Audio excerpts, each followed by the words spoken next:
United States of America, States of to America, the republic, to the public stands, which stands, one one nation, nation, liberty, justice for all. for all.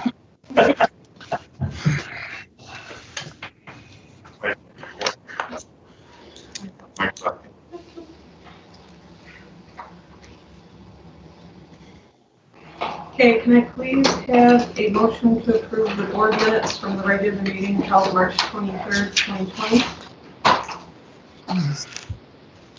Second. Discussion? All those in favor? Aye. Aye. Can I have a motion to approve the treasurer's report budget status for March 2020? So moved. Second. Discussion? All those in favor? Aye. Aye. Can I have a motion to approve warrant reports Fund A, Fund C, Fund F, and H listed? So moved. Second. Discussion? The bus garage has gotten better. I don't see any without a PO, but there's a number from buildings and grounds. So if we can just, and I realize they would at times have things that are an emergency, but one was maintenance supplies. So as long as we just need to be sticking to our policy. We've been working on that as best we can under the circumstances of Candace only being in twice a week. Okay. Any further discussion? All those in favor? Aye.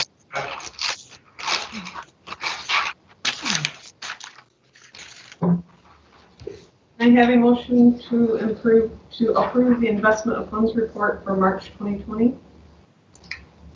So moved. Second. Discussion? All those in favor? Aye. Aye. I have a motion to approve cash flow report for March 2020. So moved. Second. Discussion? Bob, what's the Utica National Public Safety Dividend? I'm sorry, the Utica National what? Public Safety Dividend? That's our insurance dividend. Do we get it? Is there like a metric that we have to meet, or is it get every year? I don't have the packet in front of me. Is it the $500? It's 5,000. 5,000? Yeah. It's probably our insurance dividend then, rebate, Okay. but I will check on it. Any further discussion? All those in favor? Aye. So at this point, we'll have our first opportunity for privilege of the floor.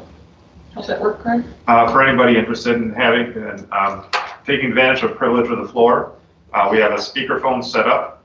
The phone number is 315-684-5919. That's 315-684-5919.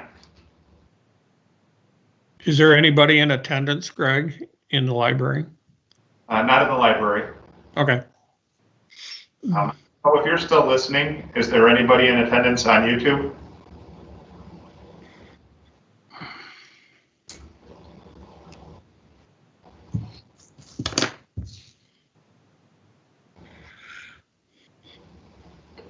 I bet Brian's looking it up right now.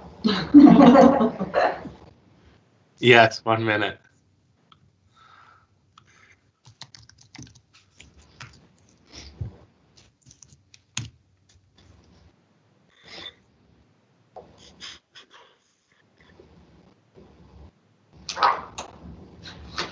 It says one person watching.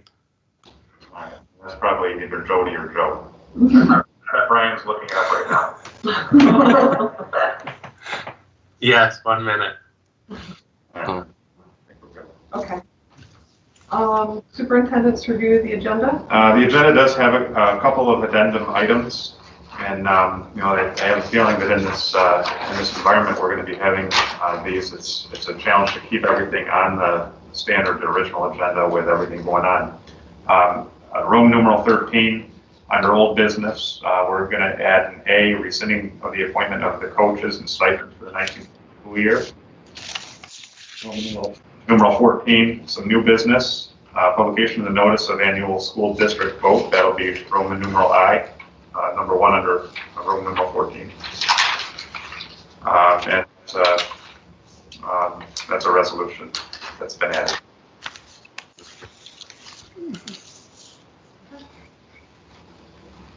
Superintendent's review the calendar? Calendar continues to be pretty well blanked out with everything going on. We do have, the governor had issued a final day, at least at our current status, is a closure through May 15th with a return to school on May 18th. There was some question about what were his comments in a message that he delivered yesterday about there is having no plan for kids to return to school. The wording was not saying that there's no plan, that kids are not going to be returning to school this year. He's basically stating we just don't have a plan right now about what it's going to look like for kids to come back to school. We are still operating on a return to school on May 18th at this time. Okay. We have no delegations. Can I please have a motion to approve the recommendation of the committees on special education, preschool special education, and 504 meetings held January 30, 2020 through April 14, 2020?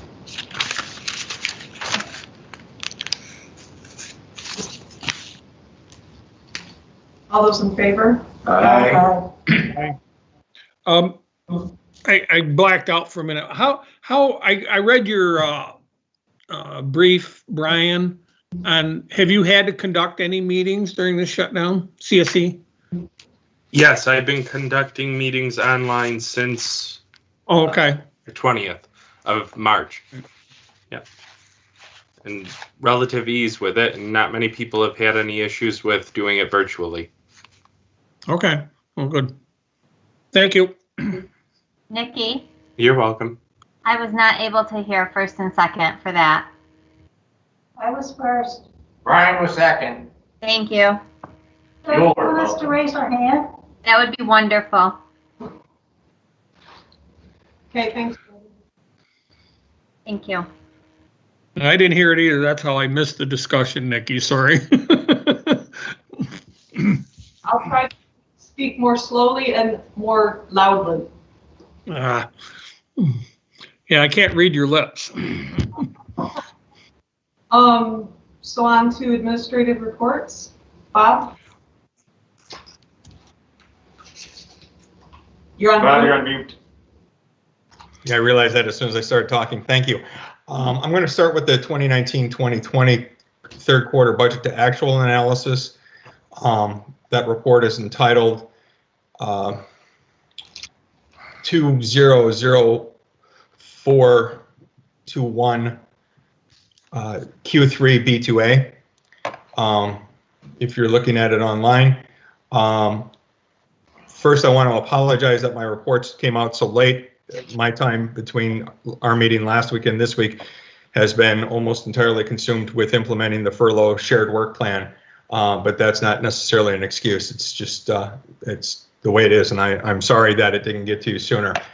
I'm going to just highlight a few things on this report to let you know where we're at. Through March 31st, the district has expended 60.05% of its operating budget. Last year at this time, we were at 65.5 after we netted out some capital project expenses that got transferred to the H fund or the capital fund. So we're well below where we were last year. Available budgetary dollars, those that have not been spent and not encumbered, is currently $703,410 as of March 1 or March 31, sorry. There are all function areas in the budget are at or below expected year-to-date percentages at this time. There are a number of budget items, budget lines that have large sums available, $10,000 or more. I want to highlight 3 of those: maintenance service contracts with $32,000, safety of plant equipment at $35,000, and transfer to capital fund for the outlay project at $100,000.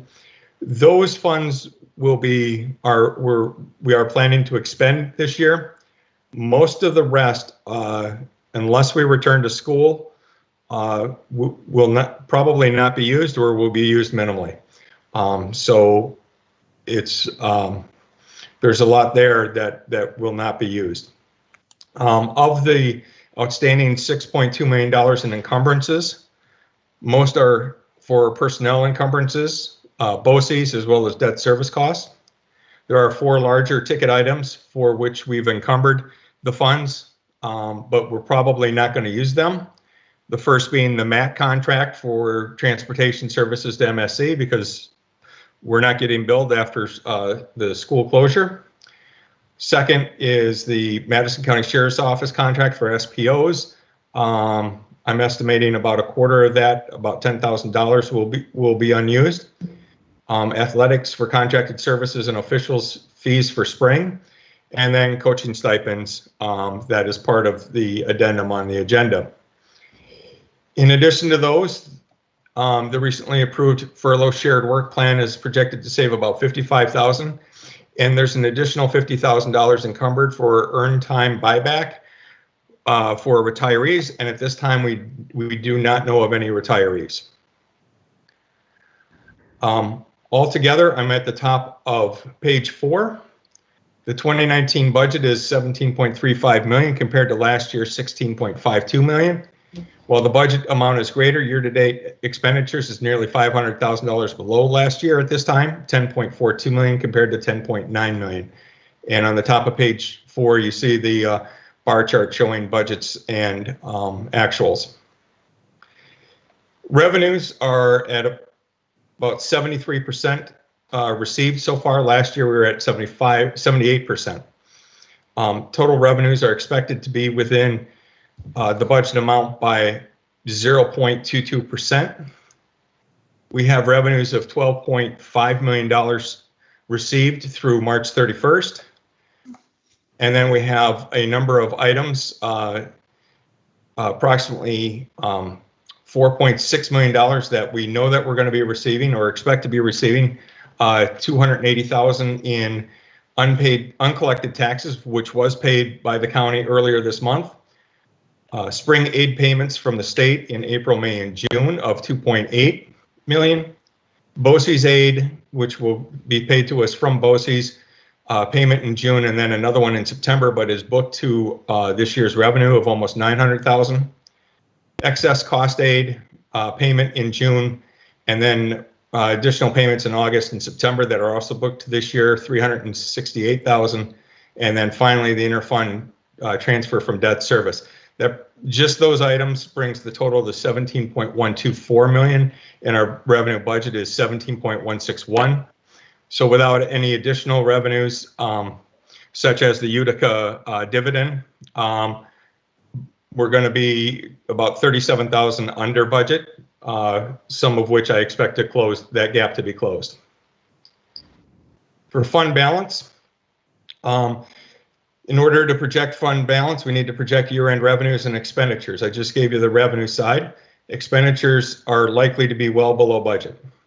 We talked about there being $700,000 available currently. Of that, $167,000 is expected to be used, leaving about $530,000. With the prolonged school exposure, it's unlikely that I wrote more than 1/3, but I changed it to it should be 1/4. Or about $130,000 would be used, leaving about $400,000 available, plus the additional savings that I talked about previously of $113,000. This puts us at about $513,000 under budget. Again, these are estimates and projections based on patterns right now. That's obviously subject to change. Combine this would result in a year-end surplus of over $285,000 and not require us to use appropriated fund balance. You see a table in the middle of page 5 that shows revenues, expenditures, surplus, and deficit. and the net change in unappropriated fund balance of $325,000. If that were to come through like that, that would put our fund balance at about 6.7% for unappropriated, and our total fund balance at 13.24%. So again, this is all projection at this point, but the numbers, especially the revenue side, are pretty solid. The expenditure side, I'm feeling pretty good about where we're at. Any questions on that? You had mentioned 285,000. Did I hear you correctly? Surplus. Ultimate surplus of yeah, just under 285. It would be 283. So if you did not expend the 150, you might have 135 available that, like we talked at the workshop, that could be applied to the upcoming budget. No, that does not include the 150. It does not. It does not. Okay. That leaves the 150 where it is, and would actually put about 325,000 into unappropriated fund balance, which could be appropriated in June for spending in 2021. Well, that's what I was getting at. Yep. I mean, to help close that deficit. Correct.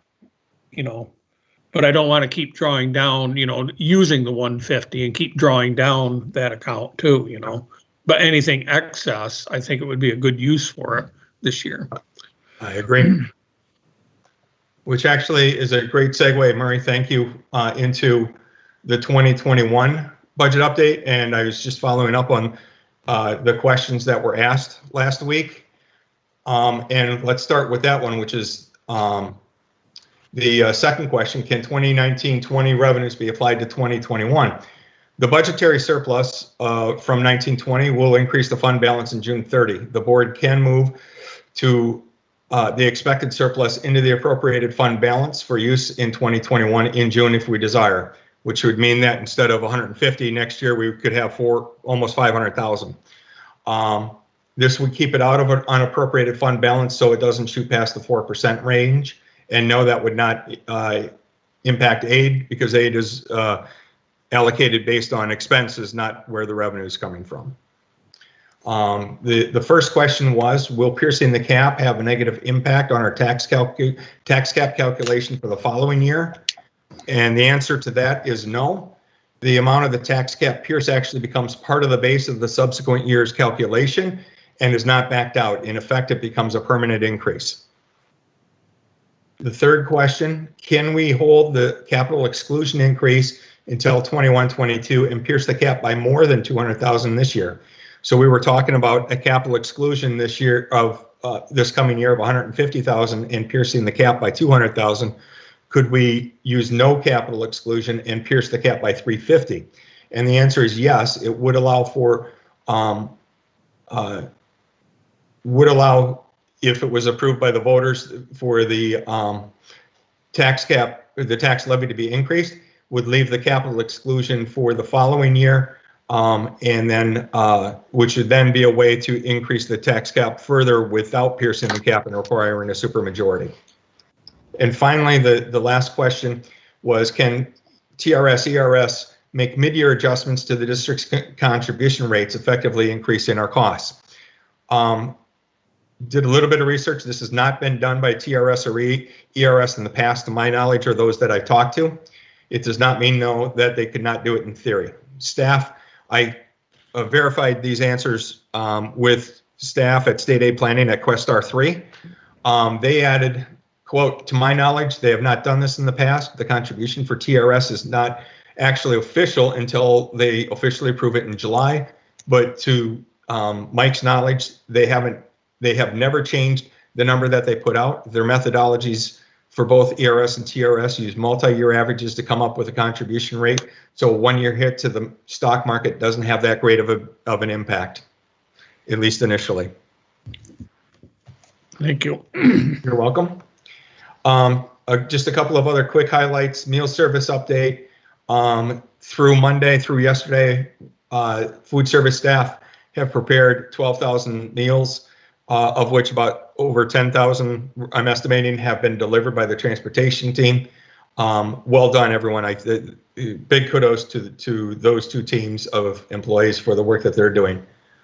Capital project update, Bellows is back on the job site. As of today, I understand that they're pretty much finished at the elementary school except for punch list, and they're wrapping up the middle high school today.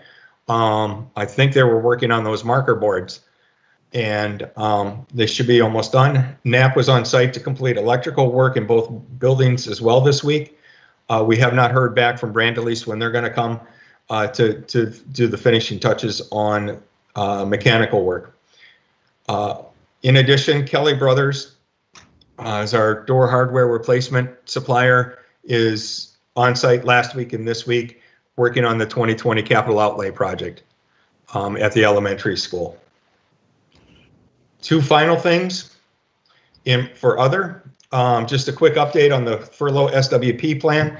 It was submitted and approved on Friday. Employees have been notified. There's been lots of communication. There are 21 employees who have been furloughed and 40 are in the shared work program, of which 18 have been reduced to 40%, 11 to 50%, and 11 are working at 80%. Savings are projected over the 6-week period to exceed $55,000. There were 4 individuals for specific reasons that are not being included in this plan, and I'd be happy to give you details on that, but I don't want to talk about individual cases in a public forum. I do want to thank union leadership for their collaboration. I especially want to thank Tracy Clark, Aaron Tucker, Sherry Durantz, and Jessica McCann for their assistance in the last couple of days, especially getting things up and running. They were some of the first ones into the portal to get through, and they've been invaluable answering questions and providing me information on things they're seeing when they went through the process that I can't see on my end. I also want to especially thank the impacted employees for their patience, understanding, and cooperation. The feedback has been generally positive. There have been a couple of questions, and I think we've satisfied all the outstanding questions.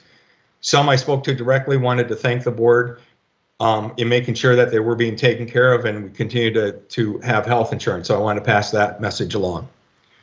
My final item is on parking lots striping. We redid the high school lot 2 years ago as part of phase 1, and parts of the elementary were done in phase 1. They really should be resealed every other year, is my understanding, resealed and restriped. So Matt has secured 3 quotes. He's recommending Kelly Asphalt with a low quote of just under $33,000. Matt has just under $32,000 available in the maintenance contracted services account, and additional funds in the maintenance budget available for transfer to cover that. We'd like to proceed forward and get that done this year. That was the $32,000 for maintenance service contracts that I said that we would expect to expend. So unless there's an objection, we'll move forward with that. Any questions on my report? Yeah, back to the furloughs. Have the affected employees been able to get signed up on unemployment, or is that still a bit of a fiasco? It's actually going. We feel the. I know they instituted a new app or something. Yeah, it's actually gone smoother than I was anticipating. I was expecting horror stories this morning, but we have been able to keep up with questions and provide information, and people are getting through. I haven't heard from anybody that they absolutely haven't gotten through yet. We're setting up time Thursday afternoon at the high school in the computer lab for people to be scheduled. So we're only getting 1 or 2 in at a time if they can't get in at home. And one of the secretaries will be there to assist them. Great. Thank you. You're welcome. The only other piece that I have is the budget transfers list was included on the reports that I sent out for an action item later. So.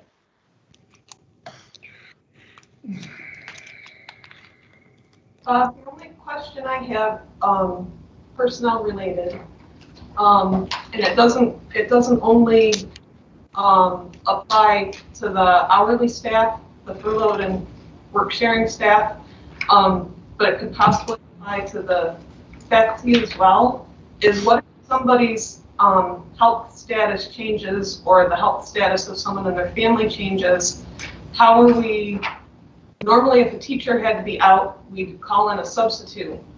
What if a teacher can't teach? If they become sick or a family member becomes sick, or if I should become ill and Chris can't come in, how do we have a plan for how that's all being handled? We don't. A lot of it has been responding to situations on the fly. There has been some proactive talk, but not at the level of what do we do with specific teachers going down. And I think Tracy and Eddie could probably better respond to that from the educational standpoint. In terms of other individuals, with meal delivery and with meal preparation, we are prepared for that possibility. We've got rotating shifts of employees, so on a weekly basis. So we have the staff, somebody on staff for week 1 is confirmed sick. That puts everybody else in that team on a 2-week isolation, so that a separate team, the people who would normally be scheduled week 2, will come in and fill out that time and keep working until team 1 can come back. And then we give team 2 some time off while team 1 worked. With the drivers, we have a 3-week rotation set up. We also have redundancy established. The schools of Madison, Stockbridge, and Hamilton are all willing to step in and help support us. We don't have a team that can provide meals, and we've also agreed that if one of them lost an ability to provide meals, that we would provide support to them as well. Instructional side, there's also been some discussion, and Eddie and Tracy can talk about how it's been communicated with their teams, but there would be some redundancy built in. If one of our teachers got sick, and it's actually happened where I think there was a teacher I thought that we talked about had to have someone step in and provide instruction. But Tracy and Eddie have been working with their teams on that. Do you have anything to add to that? No, at the elementary school, I have AIS providers collaborating at each grade level. So they're providing additional support for our teachers. So if one of the teachers does get sick or is out, those AIS providers per grade level are stepping in to provide that additional support.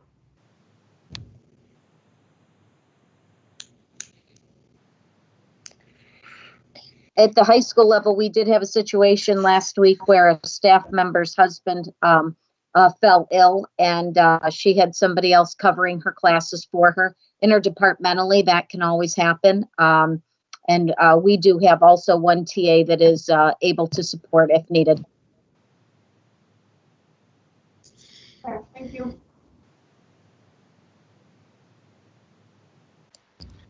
Any other questions for me? Thank you. Thank you, Bob. Thank you, Bob. Thanks, Bob. Thank you. So I wanted to just tie in the budget real quickly. It's going to be an other at the start. The governor presented this message yesterday, the day before. They're all blending together. But a potential decrease in state aid of 50%. That's 50% decrease in state aid as a possibility. Now, you know where we were at with the potential decrease in state aid by 5%, 8%, 15%. 15% was going to be devastating. 50% would basically be running, I don't even know if we could run a bare bones curriculum at that level of reduction. By keeping in mind, I think, Greg, it's posturing. I mean, even he knows that there's not a school district in the state that could survive with a cut like that. And he knows that.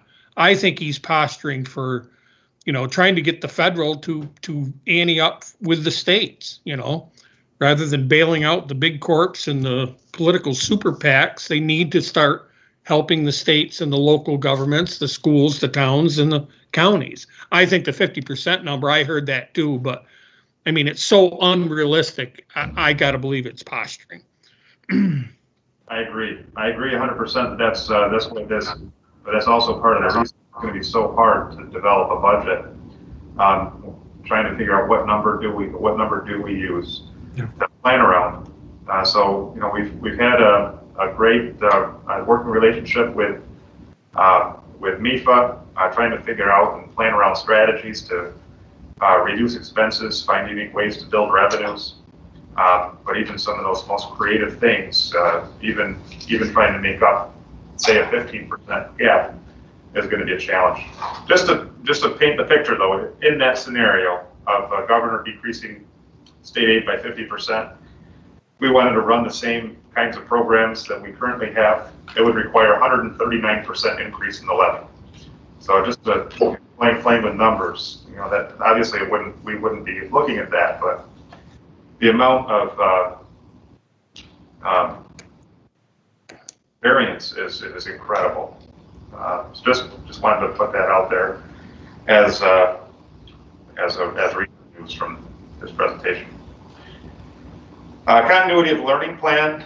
Tracy and Eddie have been working with their teams on developing a continuity of learning plan, meaning what does instruction look like? This goes back a number of weeks. I think in week 1, we worked as an administrative team to map out what learning is going to look like for kids during this period of instruction. How many minutes per week or how many minutes per day should a kindergartner be working online? How much homework should they be expected to do? What is the opportunity for kids to connect with their teachers? All of these types of things. And Tracy and Eddie working with their teams to put together a formalized continuity of learning plan, answering all those questions. And this week and early in the next week, we're going to be putting just the final touches on making it one document, similar formatting, and we'll be publishing that. But we have it, seeing that plan that exists. We're going to get it published online here shortly. Chromebook distribution status. We had unbelievable number of students that required a Chromebook at the start. We were anticipating about 200 to 250 students needing some kind of computing device. As soon as we started distributing them, putting them in the hands of kids, that number grew. We're now about in the 400 student range, 400 students plus. We've distributed over 300 Chromebooks to students in the last week. Actually, I say we. Chris has been instrumental in that with all these. He's basically created UPS Central here at Morrisville-Eaton schools, getting those devices out to the kids.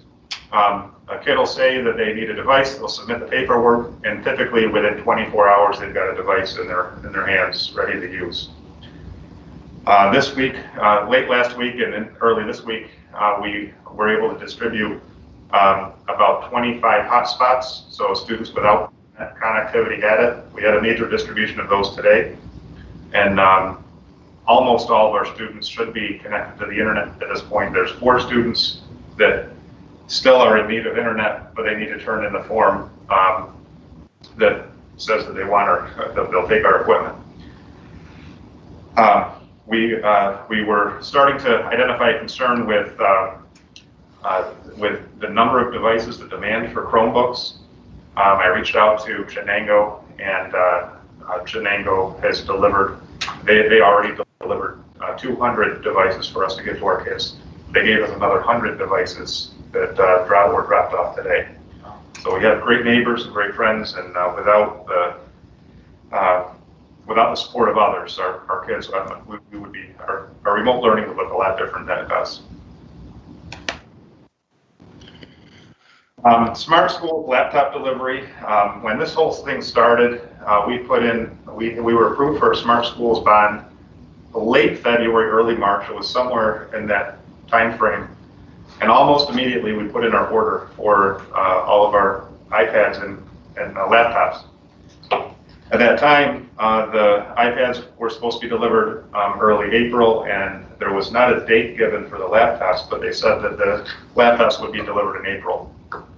So part of this balancing act of, do we go out and try to get devices from our neighbors, Chromebooks from our neighbors, knowing that laptops were going to be coming in. We weren't quite sure what the process was going to be to get them all set up, get them imaged, get the software on it. So we just we took advantage of for getting devices from our neighbors, and I guess it's a good thing we did, because after that promise of an April delivery on laptops, the company reached out to Joe last week and said they're having a hard time getting the processors for the computers from whatever factory they're coming from China, and the new estimated time of arrival is going to be June. So the timing was just terrible with that, but at least our kids have devices to work from, and we can continue moving forward. What devices are we using, Greg? The devices, I mean, not that we're using. What are ordered? Are they Chromebooks or is it something else? they're laptop computers. So Chromebooks are basically internet devices. You can just access the internet, and basically you can access some Word documents, but they don't have much storage capacity, and they're limited as far as what you can do with them. They don't have a lot of processing power. What we've ordered are actual laptop computers. So they're a little bit more powerful machines. Okay. What brand? Oh, were they Lenovo guys? Remember? Was it?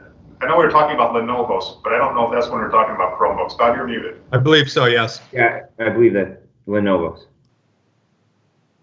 Great, thank you. Welcome. MECS in the news. It's been, the last 2 weeks have been a remarkable operation put together by Ashley Adams Marshall from Morrisville College in collaboration with a couple of our teachers, Rebecca Warbella and Kathleen Orth, a weekly milk giveaway, and it's much more than a milk giveaway. They're giving away bags of dairy groceries, including yogurt, cottage cheese, sour cream, a bunch of other things. Now Brian joined me at on Hart Road last week and was able to see the turnout, the response. Cars backed up for a mile, and taking advantage of that. So Brian working from Giovanni, but Giovanni being a major sponsor of this product as well. But it was just to add on to that. It was actually pretty enlightening to see. I got there 2:30ish and it was supposed to start at 4. People lined up already. There was probably 10 people lined up along the side of the road already. I think we started handing out 20 after 3, 3:30, and we went hard, car after car after car, till probably almost 5:30. So it was 2 straight hours of just 2 gallons of milk, a bag of groceries in every car that went by. So it was quite an operation. Did they do it in the same spot this week, Brian? Or I heard something about Hart Road, or the second week. It was a little different. The first week they did it up actually at the facility, and they had a hard time getting people up the driveway and then back out. So they had them lined up down Eaton Street, and then they turned onto Hart Road, and about halfway up to South Street is where we were actually handing out the. Oh, okay. I don't know why they don't have them going the other way, lining up, coming up South Street and down. Yeah, really. Yeah. Off the main road. Yeah, gotcha. Yeah. I said something to the guy, so maybe they'll change it this week. I don't know. They're going to do it, I know, this week, and then I think as long as they can get donations, they're going to keep doing it. So. Kathleen said that they had so many donations that came in that first week that they have enough to be able to provide this this opportunity to the families until the kids come back to school. And I said, you have enough until the kids come back to school, even if it's June or even if it's September. And she said, yeah, we've got enough. We can do it until September. I think having enough and actually having the participation. Not even the participation, but it's a lot. It's a lot of coordination and time and organization and just effort. Can sustain. But it really is pretty incredible. As far as the quantity, that first week they had 150 gallons of milk, and they could have probably used 1,500 gallons of milk that first week. So last week they had a tractor trailer full of about 4,500 gallons that's 4,500 gallons of milk that they had. They brought half of it down for distribution, and of that half, probably, I'd say half of that was distributed. There are a number of other towns that have reached out, asking, how did you get started, and looking for some support to get started. And I know Kathleen and Ashley and Rebecca were looking at ways that they could maybe provide some of that product to those neighboring townships. People were coming from all over the place. It was really neat to experience and see and be part of. So Friday at 4 o'clock, get in line at 2:30 or get there at 5:30. I'd say get there at 5:30. You're going to be in good shape. It was quite Ms. Rebella went online, Facebook Live, Facebook posted like 20 after 5, 5:30, and hey, we still have stuff, come on down. And there was nobody there when she did it, and by the time 6 o'clock, there was probably 20, 30 more cars that had come out, so people got the message and came out. And then the ever-changing plans for the return to school. As I shared earlier, May 15th is the day that the governor has this closure ordered until, but it is ever-changing. As soon as we get some kind of firmed up plans, that's where we'll start spending some effort trying to figure out what that's going to look like. It's going to look a lot different about our transition back if it's going to be this year than if we're trying to figure out what our transition back is if it's in September. So we're aware there's an awful lot that we'll have to think about at some point, but it doesn't make a lot of sense to spend an awful lot of time preparing for something that we aren't really sure what we're planning around. So one other piece I just want to express is with Brian Fairbrother with CSE meetings. He noted earlier March 20th is when he started doing online virtual CSE meetings. He and I have had some conversations about some of the important things we need to make sure we try to stay ahead of, so we don't have.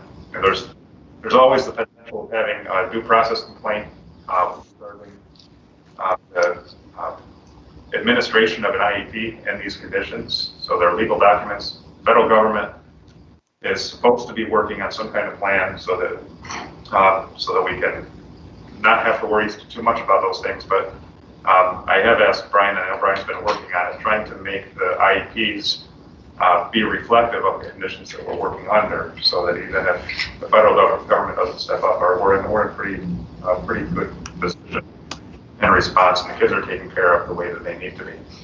So 55 CSE meetings in a month that he's been doing virtually online. And thank you, Brian. Any other questions from the board?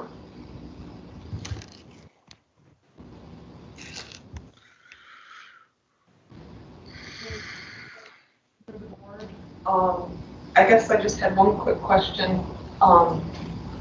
Do we know if the Student Achievement Awards are still being awarded just without a ceremony? They're being processed, I can tell you that, because I just did nominations. I just finished mine up. I hadn't got with Jim to find out exactly what we were supposed to do, so I packaged everything back up and mailed it back to him. The one thing I will tell you is it's very disheartening when you're reading the student nominations and the lack of emphasis is on 8 questions. Read through the 8 questions and why you're nominating the kid, and there's not a whole lot of descriptive underlie in the nomination. There's not. I mean, I answer the questions. Yes, in answering the questions, you know, when you talk like the trauma or the issue that the child had, and there's no description in it, it's very hard to do a ranking on a 1-line sentence or a 2-line sentence. And then you get certain people that, you know, you read through it, it's very easy because everything that they say is, you can take it right to heart. There's a lot of description in the student, their achievements, and what they're trying to, but there was a lot that were just like 1 and 1 or 2 sentences per question. Look at it and go, wow, okay. So yes, they are still going on. At this point, I think it's going to be without A dinner. a dinner. But I think it's all relative to how things transpire in the next couple of months. I think some of them didn't answer the questions at all on the box. They had a see attached, and then that see attached was like a small little paragraph Yeah. that you couldn't, there's no way you could fit 8 different answers in that whole paragraph. No, and that was just, it was just very disheartening as you're reading through it going, wow, this student could have been amazing, but the way you described them is just average, so to speak. Is it a potential student privacy issue? No, because you'll get some that are very descriptive on, you know. I'm just wondering if the people submitting are worried if it's a student privacy issue. Could be. Are the instructions given out clear as to how much detail a person? There's even a rubric that goes with it, right? Yeah. Okay. Some people are going to be more comfortable sharing more information than others, I'm sure. Right. But some of them just put words like, he's a great kid. Yeah. Well, okay, what does he do that he's a great kid? So they don't really It's answer the question with details. it's tough when you're reading through it because you read it going, okay, am I just being overcritical here because I'm reading through it? And then you finish that student and you move to the next student where it's just like descriptions about everything that they've done, you know. Which also goes back to the fact that they're being filled out by educators who can see what the rubric is, and therefore they should be able to fill out the form close to what it's asking for. But just personal. No, I saw some of the same.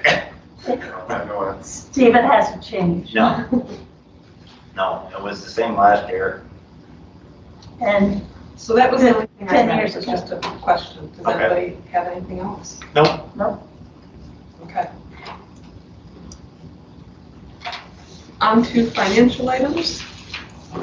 Can I have a motion to approve the budgetary transfers as submitted? So moved. second, Discussion? Nikki, I'm going to abstain because I haven't seen it. Any further discussion? Just one quick clarification.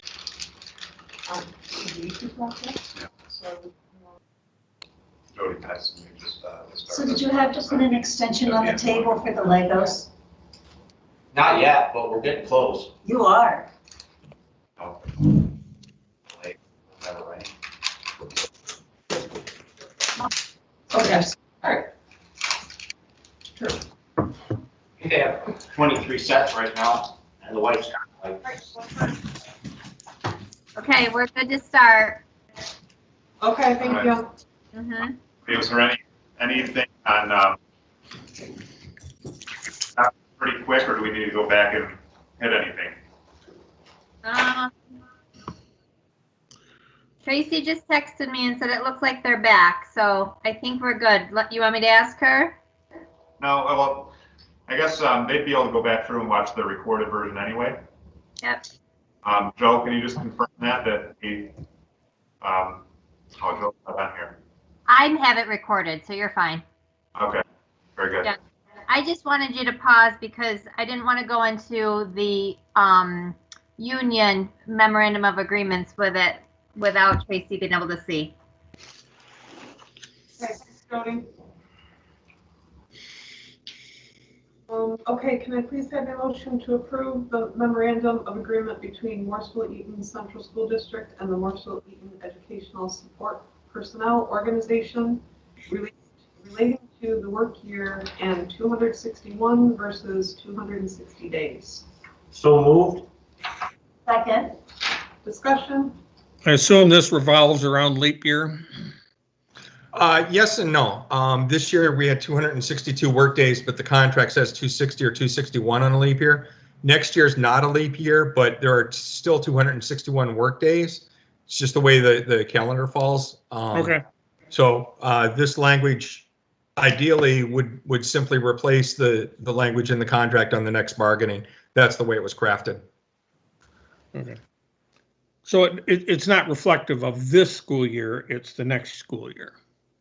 Correct. And we are reaching out and addressing this school year with individual employees. Okay, thank you. Yep. Any further discussion? All those in favor? Aye. Aye. Aye. Can I have a motion to approve the memorandum of agreement between the Morrisville-Eaton Central School and Educational Support Personnel Organization relating to the furlough shared work program plan? So moved. Second. Discussion? All those in favor? Aye. Aye.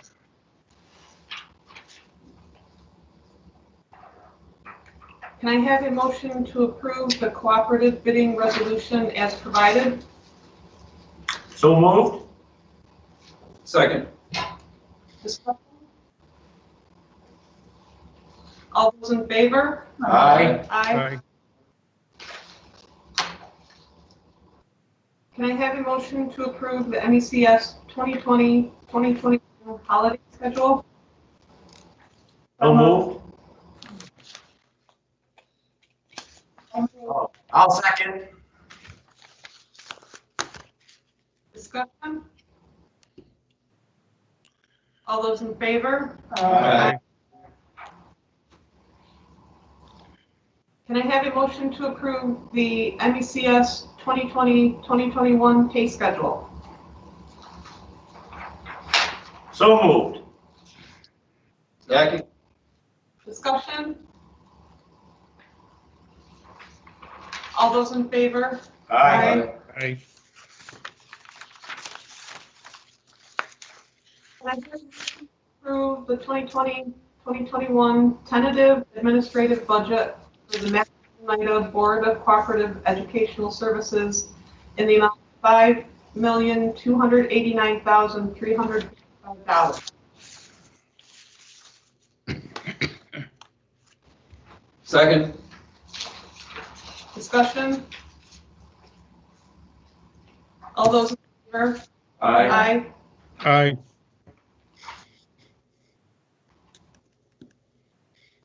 Can I have a motion to approve for the clerk to submit and certify its ballot in the name of Richard Endelbrecht of the Madison Central School District to serve as a member of the Madison Oneida BOCES Board basically the BOCES Board from July 1st, 2020 through June 30, 2023 for the seat currently held by Mr. Richard Endelbrecht? So moved.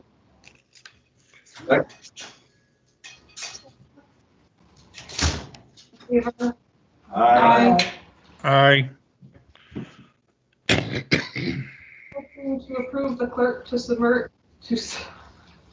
submit and certify its ballot in the name of Donna Isbell for the Morrisville-Eaton Central School District to serve as a member of the Madison Oneida BOCES Board for the term of July 1, 2020 through June 30, 2023 for the seat currently held by Donna Isbell.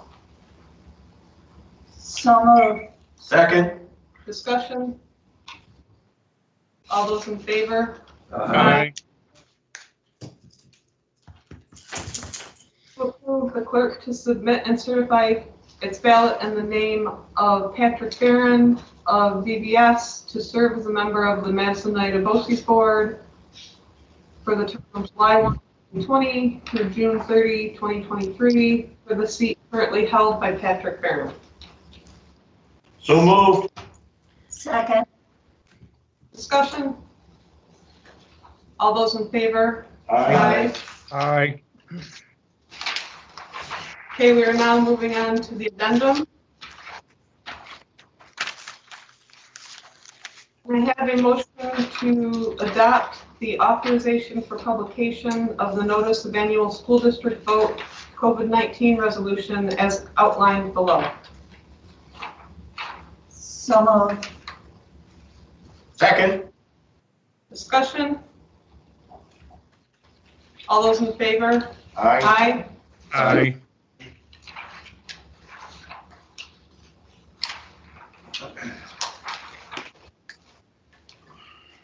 We have no correspondence. On to board policy development and review. Tonight we have first readings for 5406, the protection of student, teacher, and principal personal information, 5403, information security breach, and 7400, education records. Did anybody have any edits for those policies? No, I did not. Okay, do please pass those along, go to your eyes. We also have a first reading for a bunch of regs associated with those policies. Actually, Jody, can we just ask on the education records policy, you've got yourself listed. We've been making an effort to have specific names taken out. Can it be identified as district clerk, or does it actually need your name in it? I do believe we've asked this question before, and this one policy does need my name in it. Okay. But I can double check that. Okay.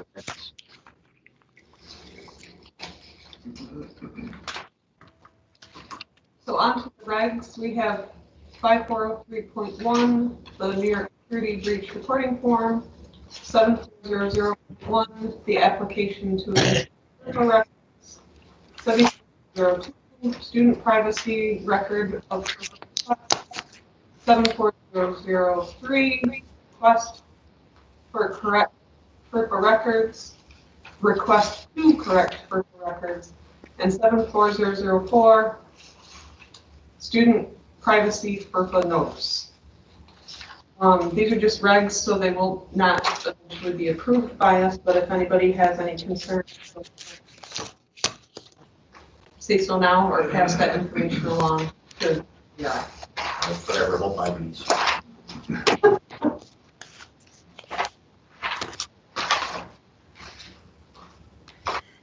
Okay, so we're on to our second privilege of the floor. Yeah. So if anybody wants to take advantage of the privilege of the floor, please call 315-684-5919.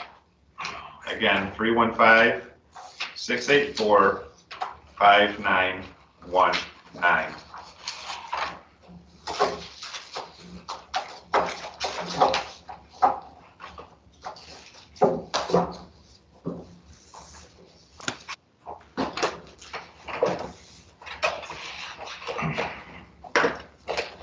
And again, your call is important to us.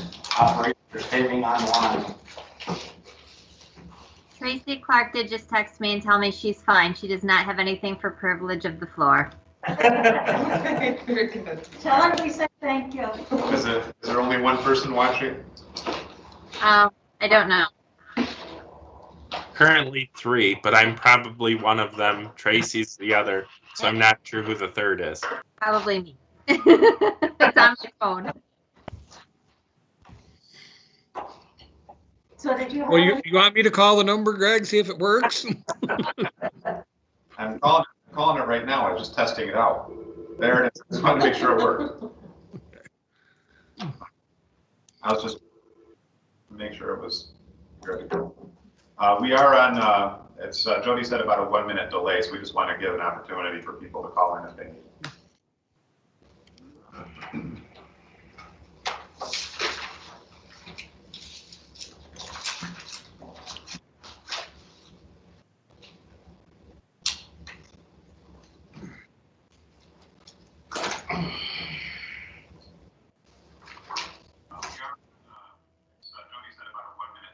You're good. You've given them a lot of time on YouTube. Okay. All right. I'm going to ask, we need to have an executive session, so I just need to ask Joe to get ready to disconnect YouTube, but I'll let you go through whatever formal steps you need to go with it. Okay. First of all, Yes, I nominate Jackie to be clerk pro tem. okay, Second. all right. Any discussion? No. All those in favor? Aye. Okay, well, we will be going into executive session to discuss contract negotiations. It's the last item on the agenda for tonight. So when I announce us coming out of executive session, we will be immediately adjourning. No board action will be taken during this executive session. Do I have a motion to go into executive session for the purpose of contract negotiation items? So moved. Second. Discussion? All those in favor? Aye. All right. So I have a minute to Joe to take us off YouTube. Jody, if you want to let us know when we go off YouTube. And one thing I missed, Bob, I wanted to express my appreciation for the idea that you implemented with regard to the furlough shared work program and the opportunity to save the district some funds to hopefully lessen the sting as we go into a pretty crazy budget season. And I know it was a lot of work, a lot of phone calls these last few days, and getting to the finish line. I know that there was quite a bit of work involved in the background. So thank you for that. It was a team effort though, but thank you. Did you want me in the executive or no? I do. I would like you to be in executive session. Yes. Okay. Are we still on YouTube? Yes, you are. I'm gonna need to call Joe. I'm calling him right now.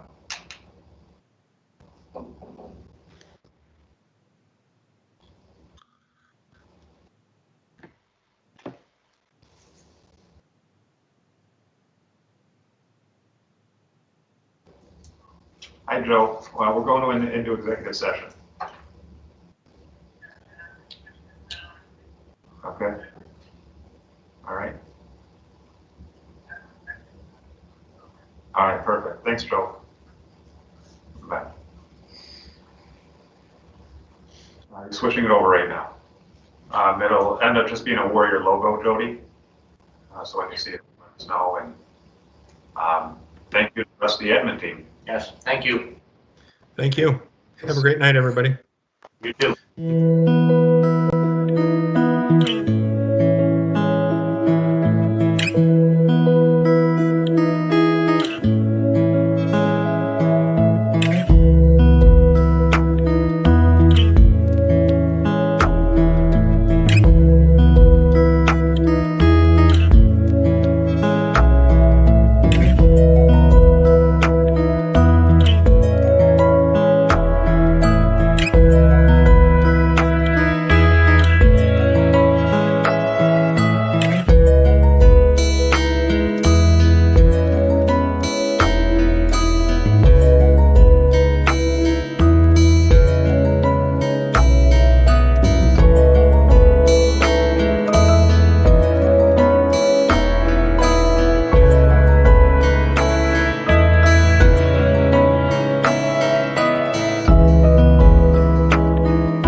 All right, so we're on YouTube now, live?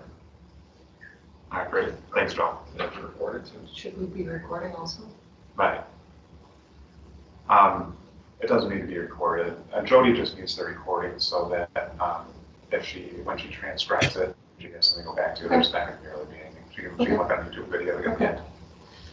So we have come out of executive session. Do I have a motion to adjourn? So moved. Second. Discussion? All those in favor? Aye. Thank you, everybody. Thank you, Murray. Thanks, Murray.